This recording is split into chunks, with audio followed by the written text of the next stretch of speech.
Эл аралык империализм чыгарган биринчи дүйнөлүк согуштун 3-жылы жүрүп жаткан. Ал Россия үчүн ийгиликсиз болду. Өлкөдө бүлгүнчүлүк күчөдү. Фабрикалар менен заводдор чоң үзгүлтүккө учурап иштеп жатты. Айыл чарба начарлады. Согушуп жаткан армияга мобилизацияланган орус жумушчуларын алмаштыруу үчүн падыша өкмөттү орук жумуштарына колониялык чет жакалардан калкын чакыруу жөнүндө указын чыгарды.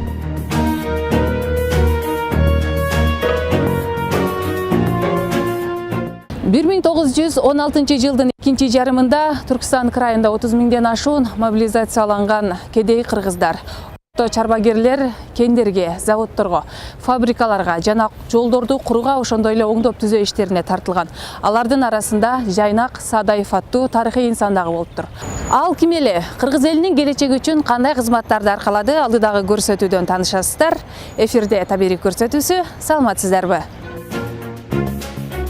Жайнак Садаев Бишкек уездиндеги Токмок болушунун Бурана айылындагы Беш калмак деген чакан урусунан кедей дыйкандын үй бүлөсүндө 1893-жылы жарык дүйнөгө келген.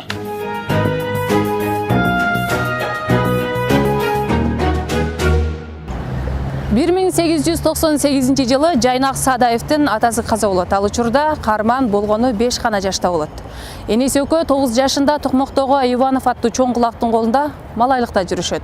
Кулактын уруксаты менен ал орус мугалимдеринен сабатсыздыгын жоюп, орус тилинде эркин сүйлөөгө, орус тилинде жазууга үйрөнөт. Бул учур ал үчүн жеңиштүү мезгилдер болгон эле. 1916 жылдын аягында эшелондун биринде башка түркістандыктар менен чогуу Россиянын Европалык бөлүгүнө келген. Орусча эркин сүйлөп жаза билиши ага согушуп жаткан армияны же коргоо ишканаларында иштөөнү тандап алуу мүмкүнчүлүгүн берди. Ал солдаттык кызматты тандап, Түндүк Батыш майданына жиберилди.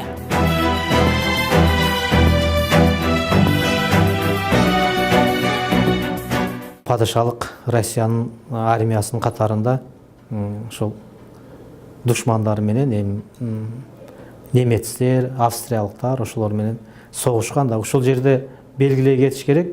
Ошол мезгилде колониалдык доордо жергиликтүү элдерден, анын ичинде кыргыздардан мисалы үчүн армияга алынган эмес. Эгерде андай мыйзам болуп, уруксат бериле турган болсо, анда кыргыздардан деле биринчи дүйнөлүк согуш мезгилинде солдат калып кетет болчу да. Солдат калган эмес, ошондой мыйзам болгон да. Падышалык Россиянын өкмөтү мыйзамы болгон. Эмне үчүн мындай мыйзам чыгарышкан? Падышалык өкмөт, падышалык бийлик жергиликтүү элге, анын ичинде кыргыздарга мындай ишенген эмес. Ишеним арткан эмес да.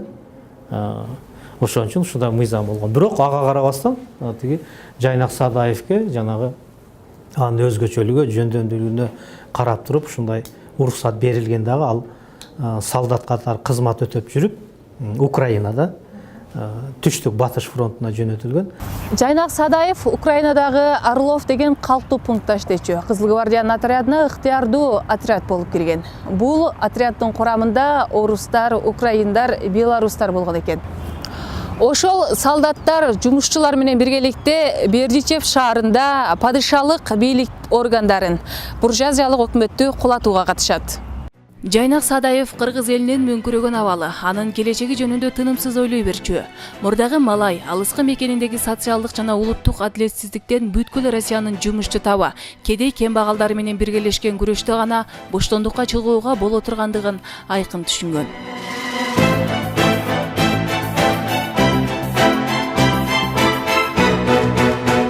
1916 жылдын аяк ченинде Жайнак Садаев Пенза шаарындагы партияга кабыл алынат. Ошол убакта оруктагылар үйгө кайтышып, өздөрү менен кошо Октябрь революциясынын идеяларын ала келишкен.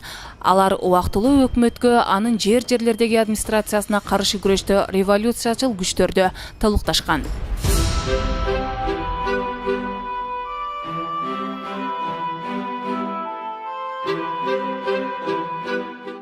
Бул күчтөр Кызыл гвардиячыл отрядтар, кошчулар, мурдагы солдаттардан түзүлгөн. Булардын катарында Жайнак Садаев дагы Токмоктогу Кызыл гвардиячыл отрядка кирген.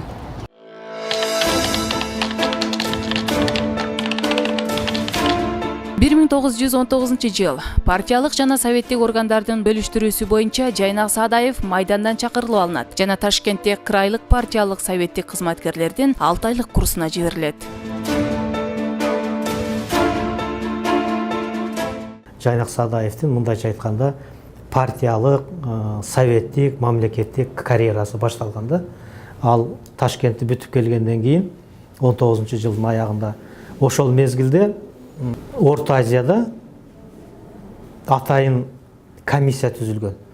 Жанагы 16-жылы падышалык жазалоочу отрядтардан кырылбаганы Кытайга качканда кыргыздар. Анан падыша кулагандан кийин, совет бийлиги орногондон кийин алар ач-жылаңач кайтып келе баштаганда, бирок алардын абалы дагы өтө оор болгон.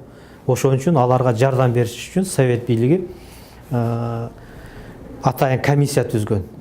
Кытайга качкан кыргыз качкындарына жардам берүү комиссиясы деп. Атайын Кытай өкмөтү менен сүйлөшүүлөрдү жүргүзүп, ал жактан кайта албаган кыргыз качкындарын кайтара баштаган. Анан өз алдынча кайтып келгендер дагы көп болгон да, жолдо ач-жылаңач өлгөнү канча болгон, ачка. Анан ошолорго атайын жанагындай тамак берүүчү пункттарды уюштурган совет бийлиги. Ушул комиссиянын курамына Жайнак Саадаев дагы кирген да.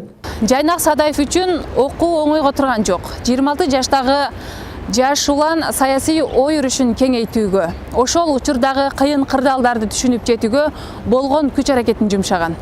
Берилген 6 айда окуусун бүтүрүп, экзамендерде Саадаев жакшы жүрүм-туруму менен орто билим алат.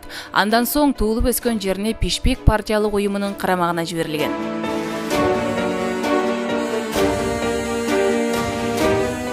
Жайнак Саадаевдин мүнөзү кандай болгондугу тууралуу айтуу кыйын, бирок ал биринчи саясий кызматкерлердин курсун аяктагандан кийинки анкетасында эч кандай билимге ээ эмес, чала сабат инсан болгон деп жазылган.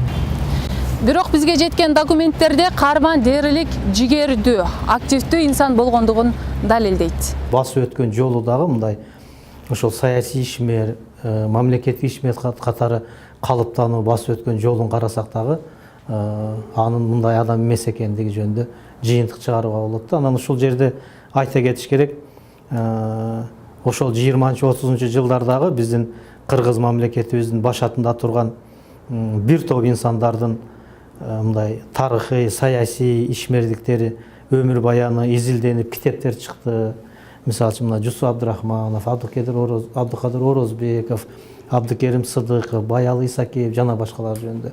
Бирок өкүнүчтүүсү ушул Жайнак Саадаев жөнүндө азыркыга чейин мындай атайын бир изилдөө жок да.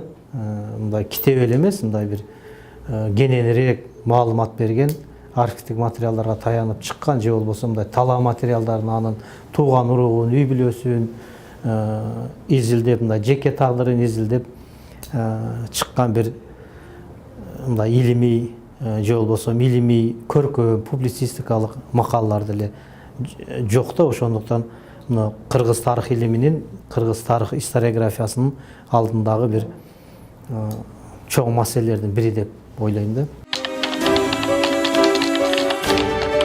1920 жыл Орто Азия улуттук мамлекетке чек коюп бөлүнүп чыгышынан кийин Кыргыз автономиялуу областынын түзүлүшү менен партиянын крабкомунда эл комиссариатында бийлик үчүн күрөшүү курчуган.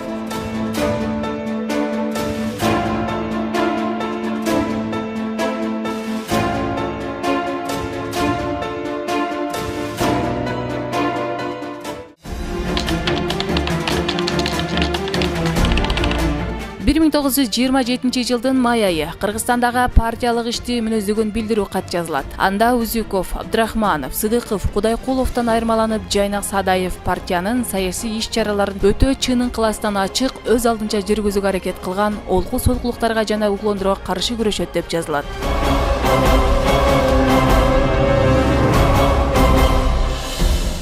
Улуттук мамлекеттер түзүлгөндөн кийин биздин дагы улуттук мамлекеттүүлүгүбүз Кара Кыргыз автономиялык область түзүлгөн да. Анан кийин ал автономиялык республика болду, союздук республика болду.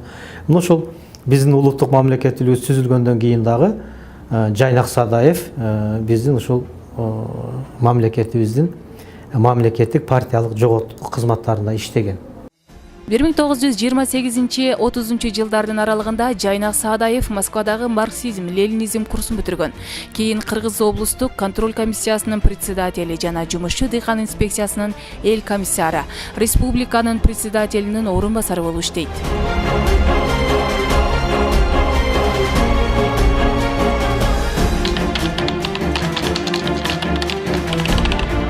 1932 жыл өлкөнүн жана республиканын айыл чарбасы үчүн оор жыл болгон. Агрардык саясатка жетекчиликтин буйрукчул методдору өлкөдө жана көп коммунисттердин тагдырында каргашалуу роль ойноду дегенге да болот. Кыргызстан дан тапшыруунун жогорулатылган планын пахта ийгичүү райондорго ташып жеткирүүнү аткара албай, дандын ысырап болгонуна өз учурунда чара көрбөгөндүгү үчүн Жайнак Саадаев биринчи жолу партиялык жаза сөгүш алат.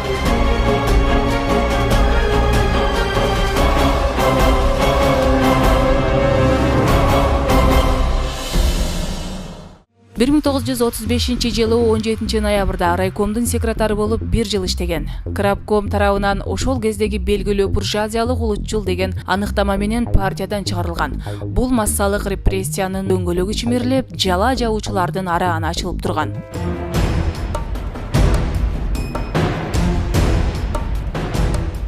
1937 жылы 19 августта Жайнак Саадаев өзгөндө саясатка тиешеси жок жупуну жумушта иштеп жаткан жеринде камакка алынат. Прокуратуранын эч кандай уруксатысыз, күнөөсүз камакта 2 жыл жатууга мажбур болот. Жайнак Саадаевдин түшүнө кирбеген мындай күнөөлөрдү тагышканда, биринчиден аны теги Алаш Ордо партиясынын буржуазиялык улутчулдук партиянын түзүүчүлөрүнүн ошолордун катарында болгонсун деп күнөөлөшкөн, ошол күнөөнү тагышкан. Анан Социал Туран партиясы деген аны уксаңар керек, ошол Социал Туран партиясындагы активдүү мындай мүчөлөрүнөн болгонсун. Эми ал бул партиялардын бардыгын мындай деп күнөөлөшкөн да анын мүчөлөрүн, Алаш Ордо, тиги Социал Туран. Сурактар күн сайын болуп турган. Саадаевди жалпы капаска отурушат. Көп жолу тергөөчүлөр менен жолугушуулардан кийин аны акыл эсине кайтарууга туура келди. Ал дээрлик сүйлөгөн жок. Кан чыгып, кагылып түшкөн тиштеринин тамыры жана айрылган ийектер дайыма ооруучу болду. Бирок эч нерсеге кол коюлган жок деп жазылат аны эскерген документтерде.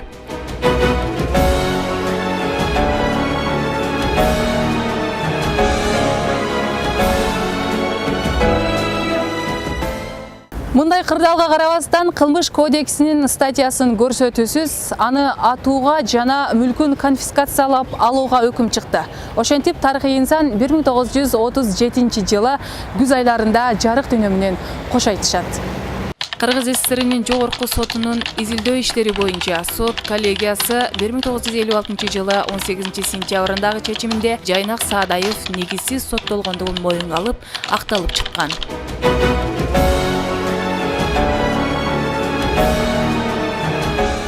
Жайнак Саадаев өзүнүн кыска өмүрүндө партия жиберген бардык кызматтарда болгон күчүн аябай ак ниети менен кызмат көрсөтүп, берилген талаптарда өзүнүн мыктылыгын көрсөткөн инсан катары тарых бетинде калды. Сиздер табири көрсөтүүсүн көрдүңүздөр. Ал эми кызматыңыздарда мен Сүйүта Кадырбек кызы болдум. Кийинки чыгарылыштан көрүшкөнчө саламатта калыңыздар.